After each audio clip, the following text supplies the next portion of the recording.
बिस्मिल्लाहिर्रहमानिर्रहीम अस्सलाम वालेकुम।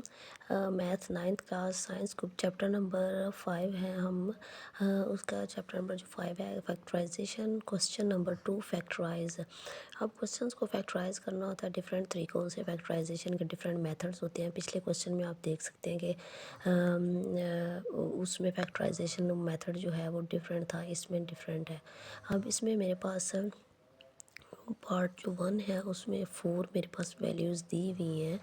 तो मैंने सबसे पहले क्या करना है कि जो एक जैसी मुझे लग रही हैं, जैसे ए एक्स और बी एक्स ये सेम लग रही हैं, दोनों में एक्स आ रहा है, इन दोनों को मैंने इकट्ठा लिख दिया और वाई वालियों को मैंने इकट्ठा लिख दिया। सिंबल्स को बिल्कुल भी चेंज नहीं करना, जो वैल्यू के साथ सिंबल है वही लगाना है। अब पहली जो दो वैल्यूज़ हैं इन दोनों में से मेरे पास कॉमन आ रहा है 5 और एक्स। 5 भी दोनों में आ रहा है और एक्स भी दोनों में आ रहा है, तो 5x को मैंने कॉमन ले लिया। जब मैंने 5x को कॉमन ले लिया तो अंदर मेरे पास रह गया a माइनस बी। इसी तरह से माइनस इन दोनों में 3y मेरे पास कॉमन आ रहा है, तो मैंने 3y कॉमन ले लिया, a माइनस बी। अब बाहर माइनस था तो इस वजह से ये वाला जो प्लस जो है वो भी माइनस हो गया।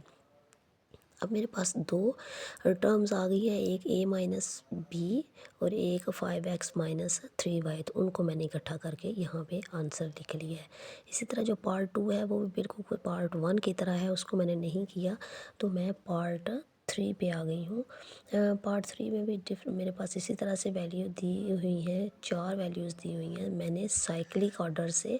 अब साइक्लिक ऑर्डर क्या होता है? साइक्लिक ऑर्डर मींस कि आप वैल्यूज़ को तरतीब से, जैसे एक्स क्यूब, इसके बाद स्क्वायर, इसके बाद सिंपल एक्स और उसके बाद जो सिंपल वैल्यू थी मैंने वो लिख लिया। आप यहाँ पे देख सकते हैं x cube minus 2x square y plus 3xy square minus 6y cube, इसको हम कहते हैं साइक्लिक ऑर्डर।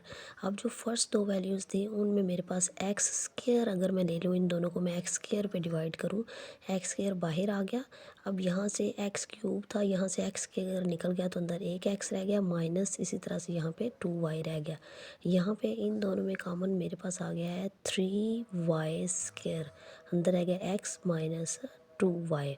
अब देखें ये और ये जब सेम हो इट मीन्स आप बिल्कुल ठीक जा रहे हैं। इन दोनों को मैंने इकट्ठा करके लिख लिया, एक्स स्क्वायर प्लस 3y को मैंने इकट्ठा करके लिख दिया। इसी तरह से पार्ट नंबर 4 है। पार्ट 4 थोड़ा सा डिफरेंट है, उस वो क्वेश्चन थोड़े से डिफरेंट तरीके से दिया हुआ है। मैंने सबसे पहले क्या किया, इस z को एक्स स्क्वायर के साथ मल्टीप्लाई किया, फिर इस z को वाई स्क्वायर के साथ मल्टीप्लाई किया।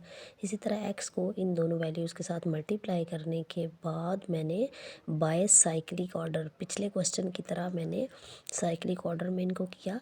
एक्स स्क्वायर z को पहले लिखा, फिर एक्स वाई स्क्वायर को लिखा, इसी तरह से वाई स्क्वायर जेड को लिखा, माइनस एक्स जेड स्क्वायर को लिखा।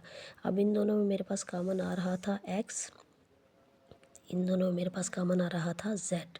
ये देखें जब कॉमन आने के बाद ये और ये वैल्यूज़ जो हैं सेम है, इट मीन्स आपका क्वेश्चन बिल्कुल ठीक है। तो एक्स माइनस वाई और X Z plus Y square आ गया। नेक्स्ट वीडियो तक के लिए इजाज़त दें, दुआओं में याद रखें। थैंक यू, अल्लाह हाफिज़।